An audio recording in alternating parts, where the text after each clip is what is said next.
Bienvenue dans On s'inspire, le podcast des centres sociaux acteurs des transitions, porté par la Fédération des centres sociaux du Nord-Pas-de-Calais.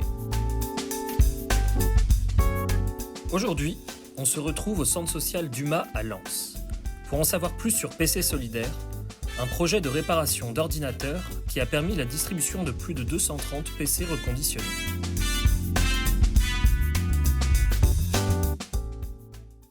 Alors déjà, je vais vous demander de vous présenter tout simplement. Alors, bonjour, Abdenour Beniagou.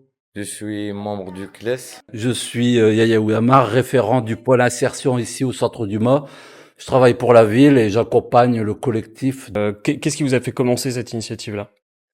Le 1er mars 2023, on est passé en association. Là, il est né le CLES. Collectif Lens Emploi Solidarité. Et c'est de là, donc on a cru, nous, on est parti, on a fait un projet, on a pu bénéficier d'une subvention de 5 000 € pour les PC solidaires. Et le collectif est dans la philosophie de la coopération, l'innovation sociale, l'économie sociale et solidaire. Donc c'est quand même des objectifs bien précis pour nous. On défend des valeurs humaines, de solidarité.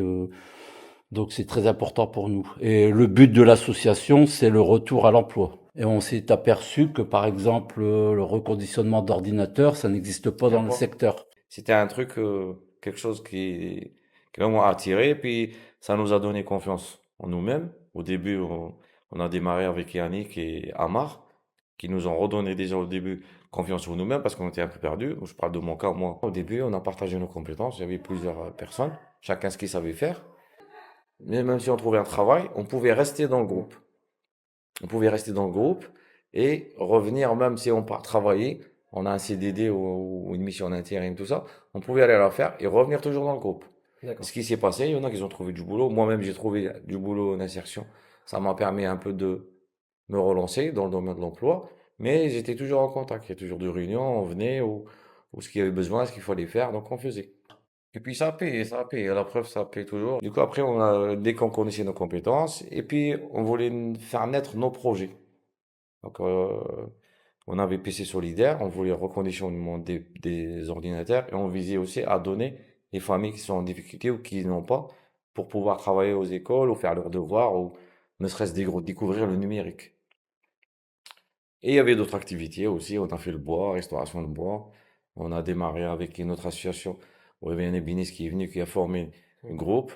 Et du coup, si je repars vraiment au début de l'initiative PC Solidaire, qu'est-ce qui vous a amené à vouloir vous lancer là-dedans ? Est-ce qu'il y a eu un constat ? D'un côté, on participe un peu dans le développement durable parce qu'on récupère les anciens ordinateurs comme c'est connu, toutes les administrations, tous les collectifs, ou je sais pas, les centres de formation, les lycées et tout ça. Donc, on va dire, ils ont un certain nombre d'années et puis ils changent leur matériel informatique. Donc, au lieu qu'ils partent dans la poubelle, tout ça, nous on les prend, voilà. On leur donne une seconde vie et puis on fait profiter des gens qui n'ont pas. Et tout ça, ça coûte cher pour réparer un électroménager. Après, on n'a pas baissé les bras et c'est toujours pareil. Donc, on a continué, donc les PC solidaires. Maintenant, on les vend. C'est-à-dire, on contacte toutes les collectivités comme la CAL, comme le Greta. Et quand ils veulent changer leur matériel informatique, donc ils nous contactent, nous on va les récupérer.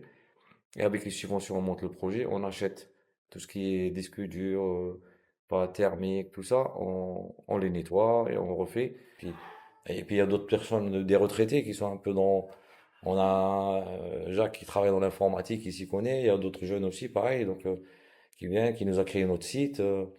Donc chacun il a des compétences et on les utilise et on partage dans notre association. Donc il y a Et tout. Ça va l'idée de PC Solidaire, c'est aussi la prise en main de l'appareil, étant donné qu'on reconditionne avec le logiciel Linux.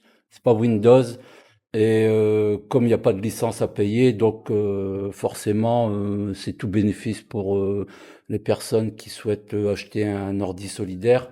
Et puis jusqu'à maintenant, sur les 180 ordinateurs donnés et la cinquantaine d'ordinateurs vendus, on n'a jamais eu de soucis, pas de retour négatif de la part des usagers.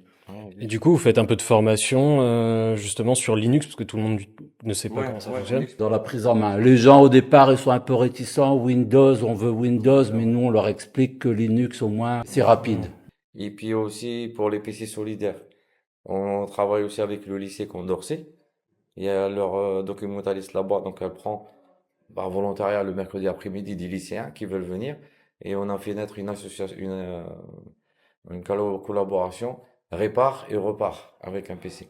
Donc les lycéens, ils viennent le mercredi après-midi ici, et on leur explique comment reconditionner un PC. Ils le font eux-mêmes, tout ça, les programmations, tout ça. Et puis ils partent avec leur PC. Et ça a donné son fruit. Et le documentaliste contente, les lycéens contents. Même moi, j'ai mon fils dans ce lycée, il me dit, ouais, les lycéens, ils se bagarrent pour pouvoir avoir une place et venir. Parce que c'est pas. C'est un gamin qui peut avoir un PC comme ça, c'est pas évident. Et du coup, quand vous avez lancé PC Solidaire, vous avez eu un soutien de Centres Sociaux Connectés, j'imagine, ou de la Fédé. Ils sont venus accompagner le groupe au départ, dans notamment comment reconditionner des ordinateurs. Hein. Et puis, oui, on a eu leur soutien depuis le Ouais, départ. c'est le centre social, ouais. Au départ, il y a Yannick, il a appelé, c'était centre social, il a contacté une association qui est dans le domaine informatique. Ils sont venus, ils nous ont montré sur 2 PC ou 3 PC. On était 3 au début, je me rappelle. C'était moi et Bastien et Jean-Sylvestre. Jean-Sylvestre. Et ils nous ont montré comment reconditionner un PC. Et puis c'est de là Il y a eu qu'on aussi la collaboration avec l'association Les Amis de Mandela. Voilà. Et puis après on a expliqué au groupe. C'était juste la programmation et tout ça. Et puis c'est de là qu'on a commencé. Tout le groupe, il a mis la main à la pâte. Il avait nettoyé, puis reconditionné et préparé les PC pour donner. Je crois que c'était la première distribution là-bas. Il y a le Repair Café, qui est né aussi avec Yannick au début, chaque samedi. Les gens qui ont matériel d'électroménage et n'importe quoi, qui ont panne, ils peuvent venir ici. Et puis les compétences de chacun de l'association, pareil. On trouve la panne, et on demande juste à la personne de ramener la pièce, puis on l'aide, on lui monte, et voilà, il est content.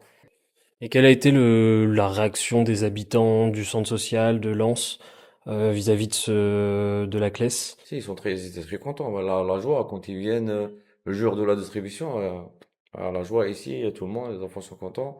Ils partent, ils viennent. Si, ça. Et puis le problème, ce qui est bien, on n'a pas eu de retour. Les gens satisfaits. C'est vraiment satisfait et remerciés. Des propos recueillis par Loubac et Louis Wartel, avec la participation de Yamar Yayaoui et Abdelnour Benyagoub.